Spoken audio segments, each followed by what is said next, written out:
क्यों निखिल चाचा, किसकी चिट्ठी है? एक लड़की ने मुझे चिट्ठी लिखी है। लड़की ने? क्या लिखा है? बताने वाली बात नहीं है। पर लिखा क्या है? लिखा है वो मुझसे प्यार करती है। क्यों डिंग मार रहे हो निखिल चाचा? तुम्हें और कोई लड़की प्यार करेगी? क्यों नहीं करेगी भाई? देखने में इतना बुरा हूं क्या मैं? अच्छा ठीक है, लेकिन ये चिट्ठी है किसकी? अरे कहा ना, एक लड़की की है। अरे मगर ये लड़की है कौन? कोई नाम वाम ही तो होगा। नाम नहीं मालूम, चिट्ठी में नाम लिखा ही नहीं उसने।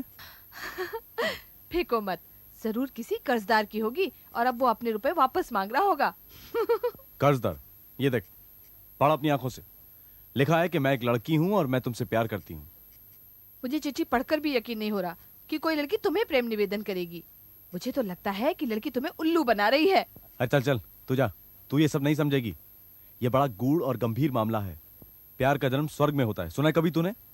हमें नहीं सुनना, चल। सनत भैया, गजब हो गया। क्या हुआ फिर? पेचिश? पेचिश नहीं भैया, एक लड़की मुझसे प्यार करती है। ये तो पेचिश से भी ज्यादा गंभीर है। बेवकूफ, बंगाल में ऐसी कोई लड़की नहीं तुझसे प्यार करेगी। क्या बात है बेनी माधव? उठो उठो। हाँ, आज फिर पेट में दर्द हो रहा है? उठो उठो उठो। यार क्या बताओ डॉक्टर सेन, आज सुबह करीब 5 बजे इतनी जोर से पेट में दर्द उठा, मैं चीख उठा। मेघराज को बुलाया, आपने दी हुई पहली दवा ली, कुछ आराम नहीं हुआ। अभी भी कभी कभी तेज मरोड़ आ रहे हैं। क्या बात है, क्या हो सकता है? 1 महीने पहले भी ऐसे हुआ था, क्या है? खाना क्या कर रहे हो? खाना पहले लड़की खाना बना के देती थी। पिछली बार जब दर्द हुआ तब उसका खाना बंद किया। अब बहू खाना बना के देती है। नहीं, दोनों के चूल्हे अलग अलग है। तो ये मुझे क्या क्या हो सकता है डॉक्टर? बात क्या है? क्या हो सकता है? यानी एलर्जी हो सकती है, हाँ या बदहजमी हो सकती है, हाँ। या एक गिलास पानी ले आना। या क्या डॉक्टर, ये क्या? या जहर का असर हो सकता है। तो मेरे नर्सिंग होम में एडमिट हो जाओ, इलाज और खाना दोनों बराबर मिलेगा। नहीं नहीं, अस्पताल नर्सिंग होम में जाऊंगा तो वापस नहीं आऊंगा। नहीं नहीं, यहाँ ही ठीक है, बस बस। अस्पताल में। तुम्हारा गलत ख्याल है। खैर, ये दवाइयाँ मंगवा लो। सुबह दोपहर शाम एक एक गोली ले लेना, ठीक हो जाओगे। और हाँ, आज और कल सिर्फ दही खाना। सिर्फ दही? और कुछ नहीं। जरूरत पड़ने पर मुझे इत्तला कर देना। मैं चलता हूँ। डॉक्टर, एक नहीं 2 बार ऐसा हुआ है। लड़का और लड़की इसी ताक में है कि मैं कब मरूंगा। मैं मर नहीं रहा, इसीलिए उतावले हो रहे। फिजूल की बातें बंद करो, तुम्हें कोई जहर नहीं दे रहा है। अरे भाई, क्या मालूम, दुनिया में रुपया ही तो सब कुछ है। तभी तो सब काम वाम छोड़कर मुझसे चिपके पड़े हैं। बेनी माधव, चुप रहो। मेघराज, डॉक्टर की बैग लेके नीचे जाओ और देखो ये पैसा लो और बाजार से एक शेर दही खरीद के लाओ। जाओ। चलता।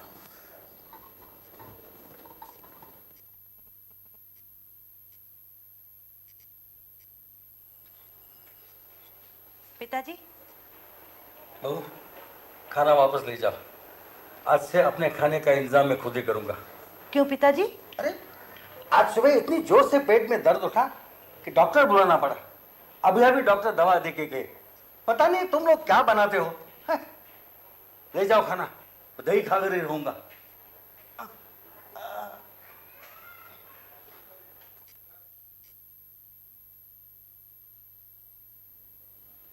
पिताजी, मुझे मालूम है भाभी के हाथ का खाना आपको हजम नहीं होगा। आज से मैं आपके लिए खाना बना के लाऊंगी। नहीं, जाओ यहां से। मेघराज,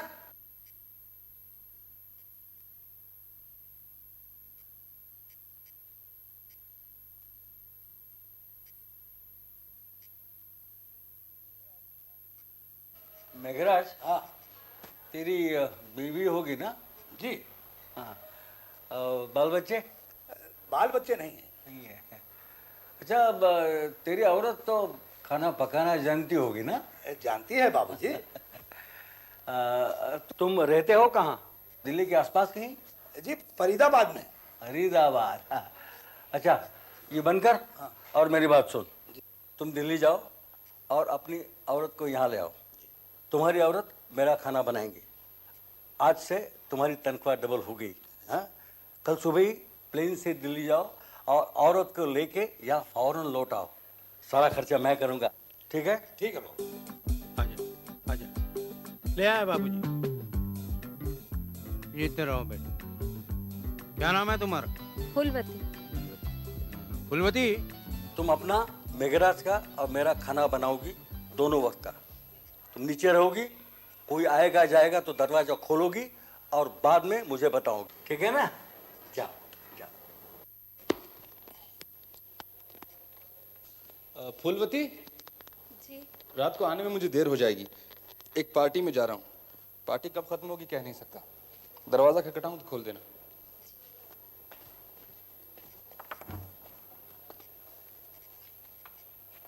ए, दरवाजा क्यों बंद कर रही है? मुझे नहीं पहचानती? तू मेघराज की औरत है ना? जी। मुझे पहचान के रख। मेरा नाम मकरंद है। मैं कभी भी इस घर में आ जा सकता हूँ। मेरे लिए इस घर के दरवाजे हमेशा खुले रखने चाहिए, समझी?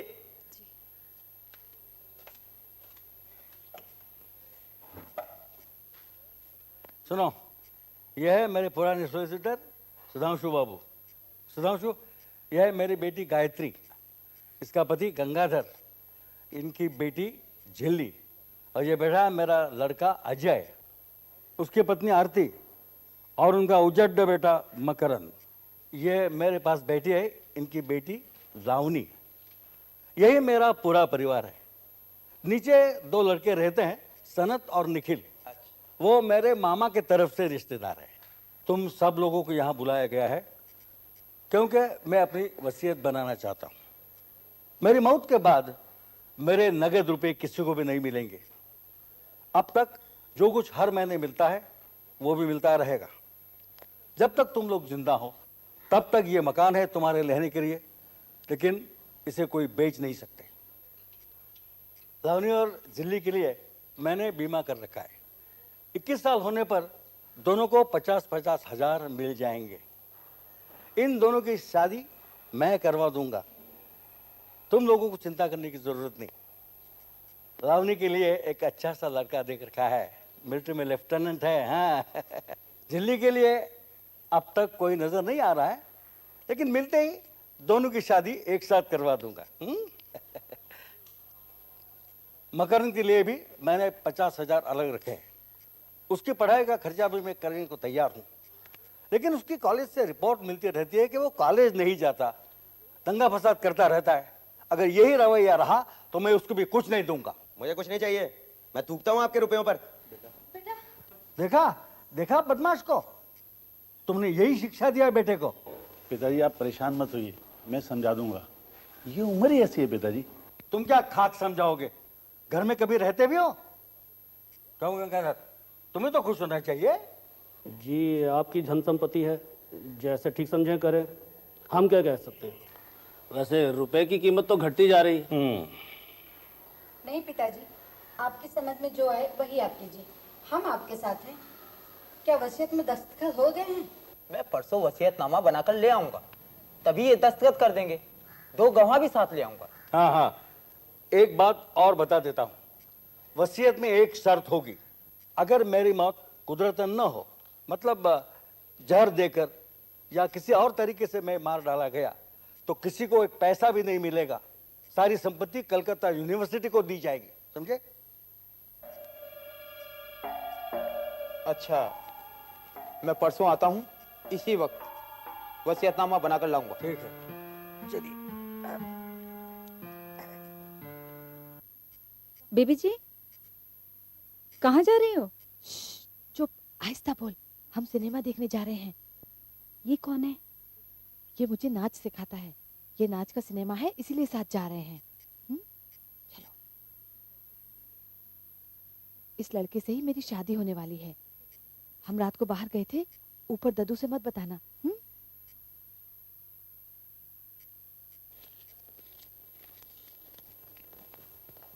फूलवती, मैं वर्धमान जा रहा हूँ। कल सुबह वहाँ एक नाच गाने की महफिल है। कल शाम तक ही आना होगा, इसलिए आज रात को तुम्हें मेरे लिए दरवाज़ा खोलने की आवश्यकता नहीं पड़ेगी।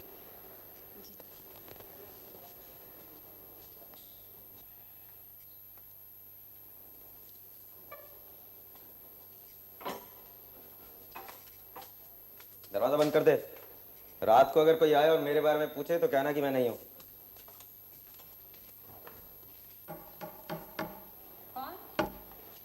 मैं हूं।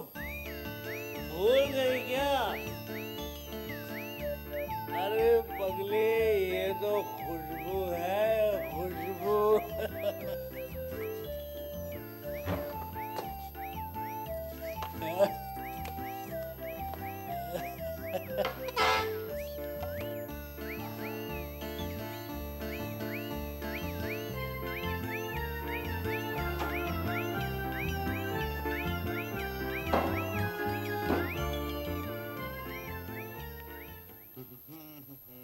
भाई अब तुम्हारा काम शुरू, हमारा खत्म। अब हम दिन भर सोएंगे। नाइट ड्यूटी खत्म, सुप्रभात।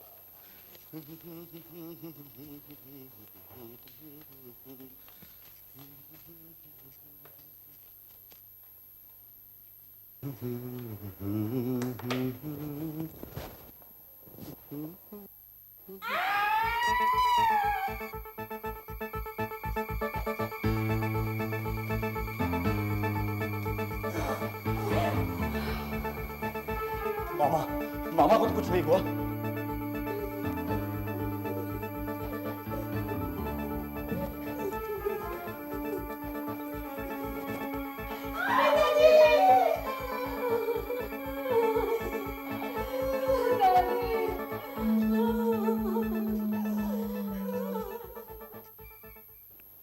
मतलब बेनी संहार। हाँ, ठीक ही कहा है, बेनी संहार और साथ साथ मेघराज वध भी। मामला उलझ गया है। बेनी संहार का मतलब है कि औरतों का जूड़ा बांधना, और जूड़ा ऐसा बंधा है कि सुलझना नामुमकिन लग रहा है। खून की वजह क्या है? बेनी माधव एक अमीर आदमी था। हर महीने अपने लड़के और लड़की को कुछ न कुछ रुपया देता था, लेकिन वो लोग उससे खुश नहीं थे। डॉक्टर सेन को शक है कि लड़के और दामाद में सांठ-गांठ थी। वो उसे खाने में जहर मिलाकर के मार डालना चाहते थे। मेघराज का खून क्यों हुआ? मेघराज घर का पुराना नौकर था। बेनी माधव के कमरे के बाहर सोता था ताकि कभी कोई जरूरत पड़े तो मदद कर सके। अब उसे खत्म किए बिना कमरे में कोई घुस नहीं सकता था, इसलिए उसे मार डाला। हत्या करने का हथियार मिला? हथियार तो नहीं मिला, लेकिन पोस्टमार्टम की रिपोर्ट से पता चला है कि हथियार कोई तेज चाकू जैसा था। एक ही वार में एक ही हथियार से दोनों को खत्म कर दिया। टाइम? ये कई रात के 12 से 3 बजे के बीच। अच्छा, आपको किन 5 लोगों पर शक है? लड़का अजय, उसकी औरत आरती, बेटी गायत्री और उसका पति गंगाधर, और अजय का बेटा मकरंद। मकरंद उस रात करीब 9 बजे घर आया था और उसी रात वापस चला गया। कहाँ गया कुछ पता नहीं, अभी तक गायब है। उसके नाम अरेस्ट वारंट निकाला है। घर में अब कौन कौन है? अजय, आरती, गंगाधर, गायत्री, झिल्ली, निखिल राय, सनत गांगुली और मेघराज की विधवा फूलवती। अजय की लड़की लावनी अपने डांस मास्टर के साथ सिनेमा देखने गई थी, लेकिन अभी तक वापस नहीं आई। निखिल और सनत रात को अपने कमरे से निकले थे, लेकिन दूसरे दिन वापस आ गए थे। इस समय घर में जो भी है उन सबको बाहर न निकलने के लिए कह दिया है। ठीक है, इन सब के जो बयान है उसकी फाइल आप मुझे दे दीजिए। हाँ, ये लीजिए। नमस्कार, मैं बेनी माधव का वकील हूँ। आज ही अखबार देखा तो। बैठिए बैठिए। अच्छा हुआ आप आ गए। अच्छा ये बताइए, बेनी माधव से आपकी आखिरी मुलाकात कब हुई थी? परसों। वो अपनी वसीयत बनवाना चाहते थे, तभी उनसे मिलना हुआ था। वसीयत पर दस्तखत होने की आज ही बात थी, लेकिन। अच्छा, वसीयत में क्या क्या शर्तें हैं? उन्होंने अपने रिश्तेदारों में से सभी को कुछ ना कुछ दिया, लेकिन अजय के बेटे मकरंद को छोड़कर। लड़का गर्म मिजाज का बेवकूफ है। मुद्दे की बात यह है, कि अगर उनकी मौत कुदरतन ना होती तो किसी को कुछ नहीं मिलता। सारा रुपया कलकत्ता विश्वविद्यालय को जाता। और संयोग देखिए कि उनकी मौत कुदरतन नहीं हुई। अब तो शायद किसी को कुछ ना मिले।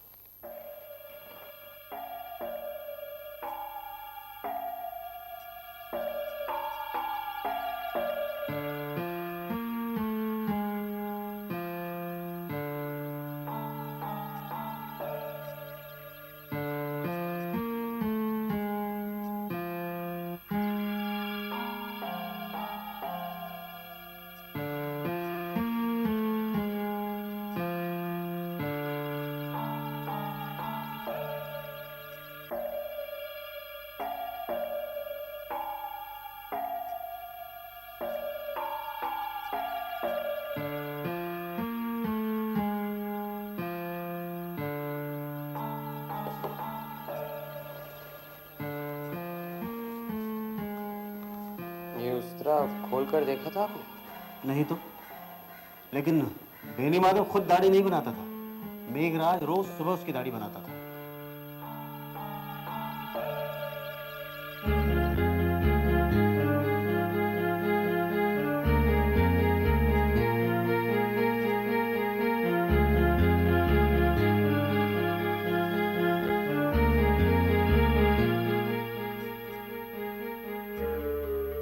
कमाल है। क्या हुआ? इस पर तो उंगली के निशान है।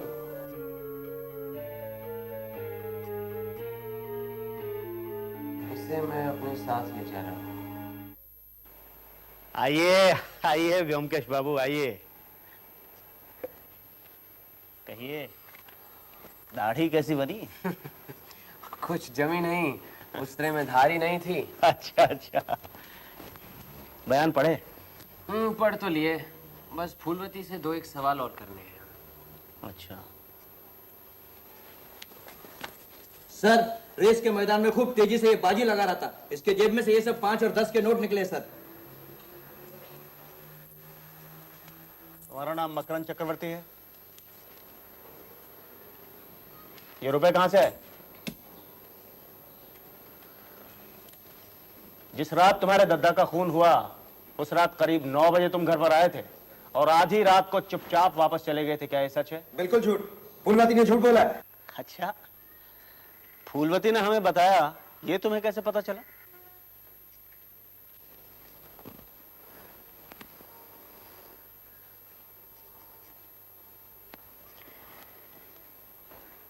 उस दिन तुम्हारे दद्दा ने अपनी वसीयत के बारे में बताते हुए तुम्हें कुछ भी न देने का फैसला किया था और तुमने कहा था कि मैं थूकता हूं तुम्हारी इस दौलत पर, और गुस्से में तुम चले गए थे। उसी रात तुम्हारे दद्दा का खून हो गया था। तो मैं क्या करूं? चुपचाप अपने कमरे में जाओ और वहां से निकलने की कोशिश मत करना, समझे?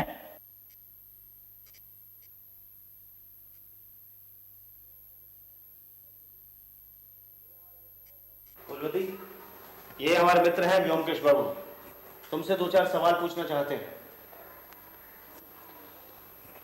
मेघराज से शादी कब हुई थी तुम्हारी? 4 साल पहले। उसकी पहली पत्नी हो? जी नहीं, एक और थी, वो गुजर गई है। कहाँ की रहने वाली हो? फरीदाबाद की। और मेघराज? वो भी फरीदाबाद का।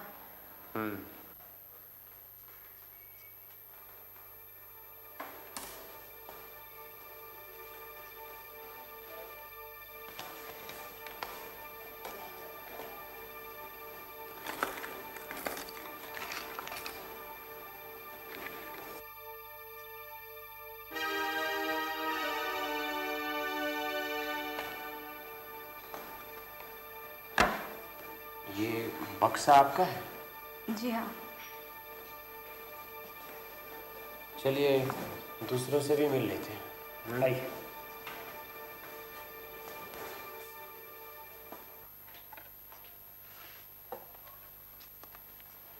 क्यों जनाब, शाम को दाढ़ी बना रहे हैं? रात का पंछी हूं ना, इसलिए शाम को बना रहा हूं। जो लोग दिन में काम करते हैं वो सुबह बनाते हैं। इंस्पेक्टर साहब, आप मुझे ऑफिस जाने दीजिए ना। मैं कसम से कहता हूं कहीं नहीं भागूंगा। चाहे तो आप 2 सिपाही लगा दीजिए मेरे साथ।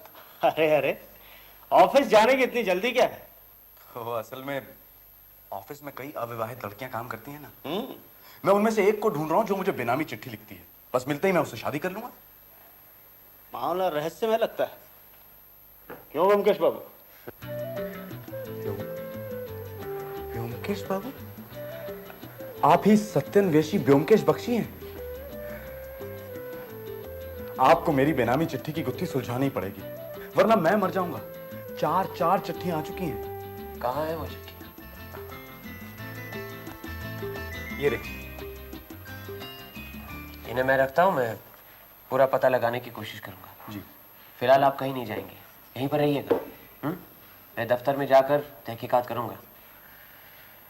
आपके पास बरसाती है रेनकोट? रेनकोट? आप रेनकोट से लड़की का पता लगाएंगे? नहीं, लड़की का नहीं, किसी और का है आपके पास? एक थी तो सही। छाता है, छाता चलेगा? नहीं, रेनकोट। और ये आप उस्तरे का इस्तेमाल करते हैं? तो फिर किसका करूं? जब आपकी दाढ़ी आनी शुरू हुई थी तो इस उस्तरे का रिवाज चला गया था। जाइए, रेनकोट लाइए। ब्योमकेश बाबू, ये रेनकोट क्यों इकट्ठा कर रहे हैं? जो आदमी छुरा या उस्तरे से गला काटने जा रहा है, उसे जरूर मालूम है कि गला काटने से खून फव्वारे जैसा उछलेगा, उसके बदन पर भी लगेगा। इसलिए जरूर वो रेनकोट या ऐसी कोई चीज का इस्तेमाल करेगा जिस पर अगर खून के दाग या धब्बे लग भी गए तो आसानी से धोए जा सके। समझे? सनद से रेनकोट भी हासिल कर ले।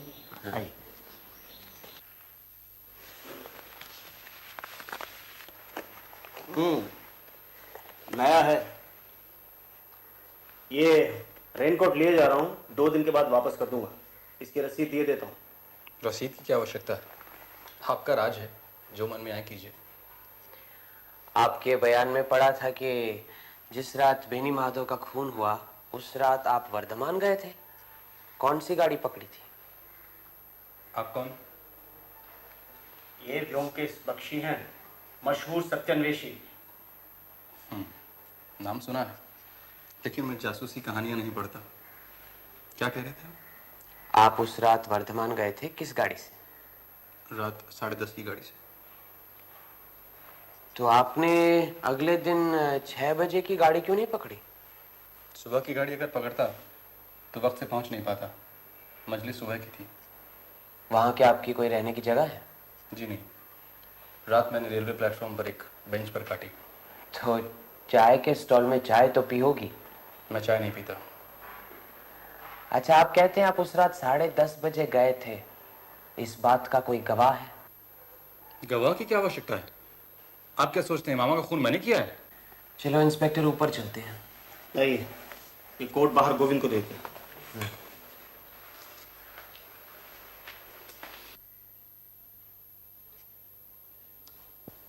अजय बाबू, आपका लड़का मकरंद घर पर है तो सही, बुलाऊं उसको? नहीं नहीं, जरूरत नहीं। कॉलेज में पढ़ता है तो बारिश में रेनकोट का इस्तेमाल तो करता होगा। आप उसका रेनकोट दिखा दीजिए हमें। हाँ, 1.5-2 साल पहले इसको खरीद के दिया तो था, होना तो चाहिए। अरे मकरंद बेटा, वो बेटा अपना रेनकोट लाया, इनको दिखा। वो तो कब का फट गया, अब नहीं है। आपका अपना तो होगा? हाँ, मेरा तो होना चाहिए। अरे बेटा देख, अपनी माँ से पूछ, मेरा रेनकोट लेके आ, यहीं कहीं पड़ा होगा। सुनो, अपनी माँ और बहन का भी साथ लेते आना। अरे भाई, अब क्या चाहिए? ये हमारे साथी हैं ब्योमकेश बख्शी। साथी हैं तो मैं क्या करूं? आपको मालूम होना चाहिए कि हम आपको बेनी माधव बाबू की हत्या के जुर्म में गिरफ्तार भी कर सकते हैं। जी हाँ, मैंने कुछ नहीं किया, मुझे कुछ नहीं मालूम। मैं उन्हें इस दुनिया से हटा देने में आपका भी स्वार्थ है और अजय बाबू का भी, लेकिन वो लड़के हैं आप दामाद, इसलिए ज्यादा शक आप पर है। आपके सर पर फांसी का फंदा लटक रहा है, इसलिए ज्यादा गर्मी मत दिखाइए। क्या जानना चाहते हैं आप? मुझसे पूछिए। आप बेनी माधव बाबू की बेटी है ना, गायत्री। आप तो जानती हैं कि वसीयत पर दस्तखत करने से पहले ही आपके पिताजी का खून हो गया, लेकिन इससे पहले कोई वसीयत थी या नहीं, इसके बारे में आपको क्या मालूम? मेरे ससुर बिना वसीयत बनाए ही गुजर गए थे, इंटरस्टेट। तुम चुप रहो जी। मेरे पिताजी की कोई वसीयत नहीं है और ये जो संपत्ति वो छोड़ कर गए हैं, नए कानून के मुताबिक उसका आधा हिस्सा मेरा होता है। लेकिन हो सकता है कि वो सारी संपत्ति आपके भाई अजय के नाम छोड़ गए हैं और आपके लिए सिर्फ कुछ माहवारी का इंतजाम किया हो। मेरे पिताजी ऐसा कभी नहीं कर सकते। वो भैया से ज्यादा मुझे प्यार करते थे। नहीं, लेकिन उनके भांजे भी तो है ना, निखिल और सनत। उनसे भी तो प्यार करते थे। इतनी दूर से उन्होंने उन दोनों को यहाँ लाकर रखा है, तो क्या उनके लिए कुछ नहीं छोड़ गए? ये दोनों पिताजी के सगे भांजे नहीं हैं, दूर के रिश्ते के हैं। सनत का बाप तो दुष्चरित था, अपनी पत्नी की हत्या करके फांसी पे चढ़ गया। और निखिल का बाप, वो तो सर्कस में जोकर था। उससे भला क्यों देंगे रुपए पिताजी? अच्छा, ये सब रहने दीजिए। मुझे बताइए कि आपके पास यहाँ कितनी बरसातियाँ हैं? बरसाती? रेनकोट? 2 है, एक इनका और एक झिल्ली का। ठीक है, दोनों निकलवा दीजिए, हम साथ ले जाएंगे। गोविंद, ये सब पुलिस स्टेशन ले जाओ, इन सब की जांच होगी। अच्छा सर। जाओ। ये वो निखिल के प्रेम पत्र हैं, इनकी भी जांच करवा लीजिए। मुझे तो लगता है जरूर किसी लड़की के उंगलियों के निशान भी मिलेंगे इस पर। आज के लिए इतना काफी है। रात को सोचकर देखता हूँ कि अगला कदम क्या होना चाहिए। तो कल सवेरे यहीं पर 9 बजे मिलते हैं। आइए।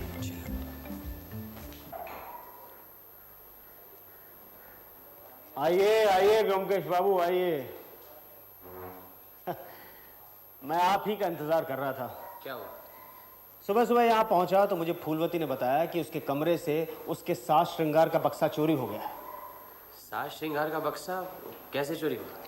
पता नहीं, मैं इन लोगों से यही पूछ रहा था। भाई, तुम लोगों को कुछ मालूम है क्या? मुझे क्या मालूम?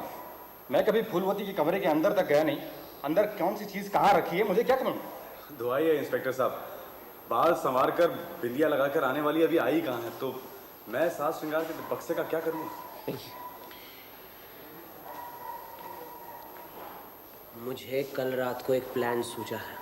कुछ दिनों के लिए मैं बाहर जा रहा हूँ। बाहर? कहाँ? फरीदाबाद, मेघराज के घर। ओहो, समझा समझा। मैं तो कहता हूँ आप आज ही चले जाइए, टिकट का इंतजाम मैं कर देता हूँ। हाँ? कैसे हैं? आइए व्योमकेश बाबू, आपने 5 दिन लगा दिए। अजी 5 दिन तो लगा दिए, लेकिन काम पूरा हो गया। हाँ, ये हिम्मत लाल है, आप इसे संभालिए। चोर या खूनी नहीं है, हमारे बड़े काम का आदमी है। हाँ? अच्छा, आज शाम को 4 बजे बेनी माधव की बैठक में एक ड्रामा होगा। हाँ, आप बनेंगे स्टेज मैनेजर। आप सब लोगों को जानकर खुशी होगी कि बेनी माधव जी के हत्यारे का पता चल गया है। हत्यारे के खिलाफ हमने सबूत भी हासिल कर लिए हैं और हत्यारा इसी कमरे में मौजूद है।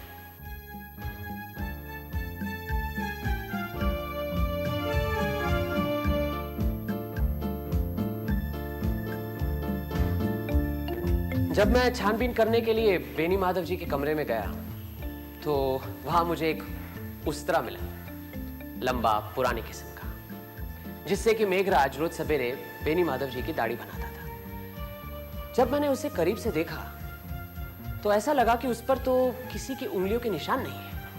किसी ने बड़ी चतुराई से उंगलियों के निशान मिटाकर उसे वापस रख दिया था। क्यों? मुझे शक हुआ। मैं उसे घर ले गया। उससे दाढ़ी बनवानी चाहिए, लेकिन उसकी तो धार ही उतर गई थी। दाढ़ी क्या, उससे तो पेंसिल भी नहीं बनवा सकते थे। फिर मुझे यकीन हो गया कि जरूर इसी उस्तरे के साथ ही किसी ने उन दोनों आदमियों का गला काट दिया है। लेकिन अब सवाल ये उठता है कि उस्तरा था कमरे के अंदर और खूनी आया कमरे के बाहर से, तो फिर कमरे में घुसने से पहले उसने उस्तरा हासिल कैसे किया? किसी ने जरूर उसे बाहर निकाला होगा। किसने निकाला? उसी दिन मेघराज ने सवेरे बेनी माधव जी की दाढ़ी बनाई थी और बेनी माधव जी के कमरे में सिर्फ 2 लोग जाते थे, एक तो मेघराज और एक फूलवती। भला मेघराज अपना गला काटने के लिए उस्तरा क्यों चोरी करेगा? तो बचा कौन?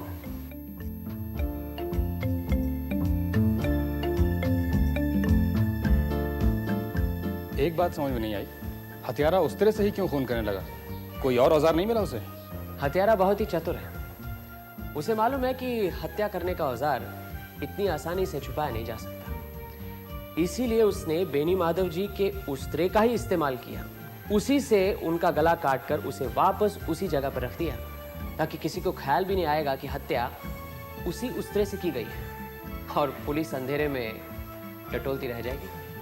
क्यों, आई बात समझ में? मैंने शुरू में ही एक छोटी सी गलती की थी। सोचा था कि खून का मकसद बेनी माधव जी है, और इस तरह की गलती करना अस्वाभाविक नहीं है। मेघराज बेनी माधव का द्वारपाल था। जो भी कोई बेनी माधव का खून करना चाहता था, वो बिना मेघराज का खून किए कमरे में घुस नहीं सकता था। इसीलिए उसने मेघराज को मारा। अब हत्यारा जानता था कि किसी का गला काटने से काफी खून निकलता है, और उससे उसके कपड़े भी खून से सन सकते हैं। कपड़ों पर जब खून के दाग लगते हैं तो वो आसानी से धोए नहीं जा सकते।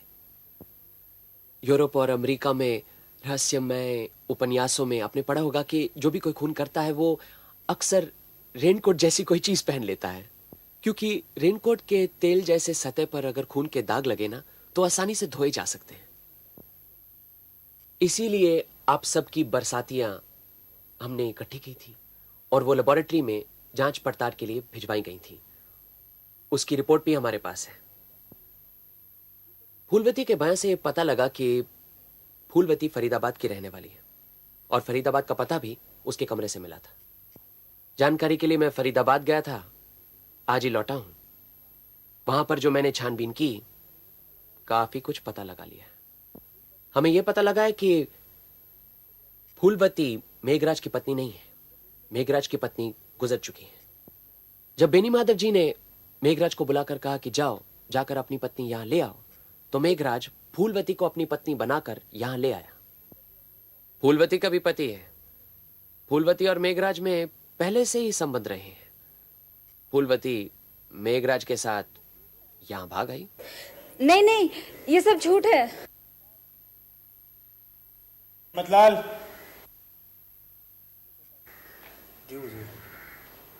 इसे पहचानती हो?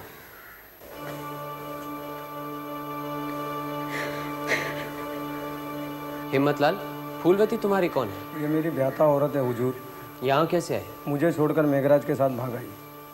ठीक है, जाओ तुम। इस सारी खुराफात की जड़ फूलवती है।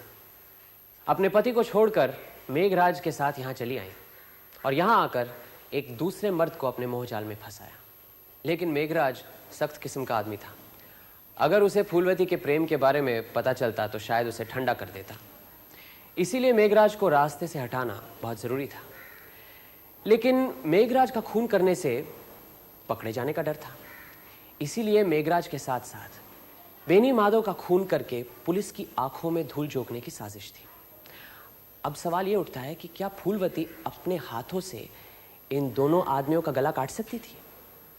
अक्सर छुरा, तलवार, उस्त्रा औरतों के हथियार नहीं माने जाते। इसका मतलब है जरूर फूलवती का कोई मददगार था।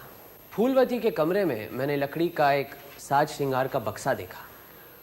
उस बक्से के अंदर आईने के साथ उसकी एक तस्वीर मिली, जिसमें वो पलंग पर बैठकर हंस रही थी। दूसरे दिन सुना कि वो साज श्रृंगार का बक्सा चोरी हो गया है। असल में वो बक्सा हमने ही हटाया था। इंस्पेक्टर, वो बक्सा निकालेंगे?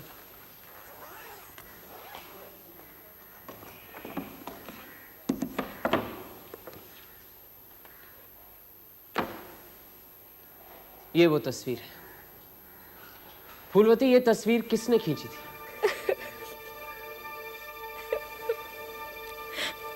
सनत बाबू, आप तो फोटोग्राफी के कदरदान हैं, विशेषज्ञ भी। जरा देखिए तो।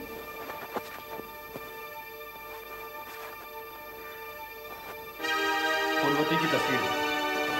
हाँ हाँ, लेकिन अगर आप गौर से देखेंगे तो फूलवती को पलंग पर बिठाकर तस्वीर खींची गई है, और उसके पीछे पलंग पर लकड़ी की खूबसूरत नक्काशी नजर आ रही है। किसका पलंग है, नहीं पहचानते? आप कहना क्या चाहते हैं? आपने रात को अपने कमरे में फूलवती को अपने पलंग पर बिठाकर फ्लैश से तस्वीर खींची थी। आप ही उसके गुप्त प्रेमी हैं। जब मेघराज बेनी माधव जी के कमरे के दरवाजे पर सोता था तो फूलवती आपके कमरे में जाती थी। उससे क्या साबित होता है? मामा का खून मैंने किया है। सारा दोष फूलवती को नहीं दूंगा। आप तो उसके प्यार में इतने पागल हैं कि दिमागी संतुलन खो बैठे हैं। मेघराज का खून करके उसे पाना चाहते थे। शायद ये सोचा होगा कि खून का मामला सब निपट जाए तो उसे लेकर कहीं भाग जाएंगे। मैंने खून नहीं किया है। आपकी रगों में खूनी का खून है। आपके पिता आपकी माँ का खून करके फांसी पर लटक गए थे। मैं आपसे कह रहा हूँ मैंने खून नहीं किया है। खून फूलवती ने किया है। नहीं नहीं नहीं, ये सब झूठ है। ये बिल्कुल ठीक कह रही है। इसने अपने हाथों से खून नहीं किया, खून किया है आपने। कोई सबूत है आपके पास? जी हाँ, एक छोटा सा सबूत है।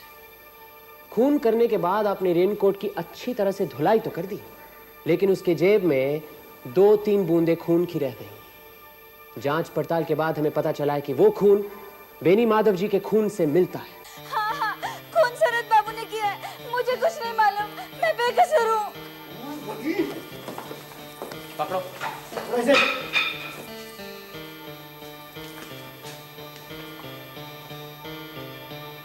फूलवती, तुम भी कसूरवार हो। तुम्ही ने बेनी माधव जी का उस्तरा चोरी करके सनत बाबू को दिया था और उस रात तुम्ही ने दरवाजा खोल के सनत बाबू को घर में घुसाया था और फिर खून करने के बाद जब वो घर से बाहर वापस गए तो तुमने दरवाजा बंद कर लिया। हो सकता है कि खून से सना हुआ रेनकोट तुम दोनों ने धोया हो। तुम दोनों ही अपराधी हो।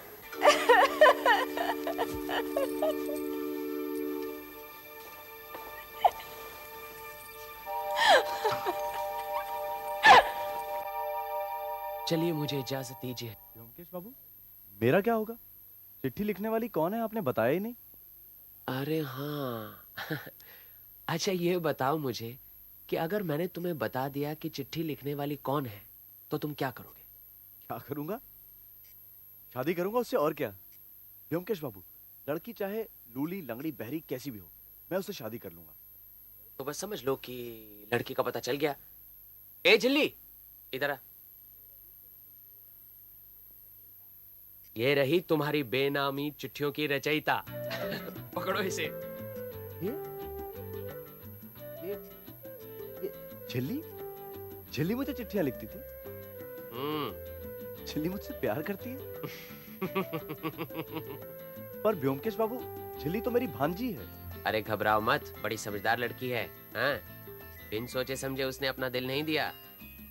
जानता हूँ तुम्हारा मामा भांजी का रिश्ता है, लेकिन रिश्ता बहुत दूर का है। कानूनन शादी करने से कोई अड़चन नहीं है, समझे? कमाल की हैं आजकल की लड़कियां। इतने दिनों से नकेल डालकर घुमा रही थी मुझे। खैर, शादी हो जाए तो फिर मैं भी देख लूंगा। देखा क्या कह रहा है? लेकिन ब्योमकेश बाबू, चिट्ठी मैंने लिखी है, ये आपको कैसे पता चला? अरे बेवकूफ, सारी चिट्ठियों पर तो तुम्हारे उंगलियों के निशान थे, हैं? और फिर लिखाई भी तुम्हारी थी।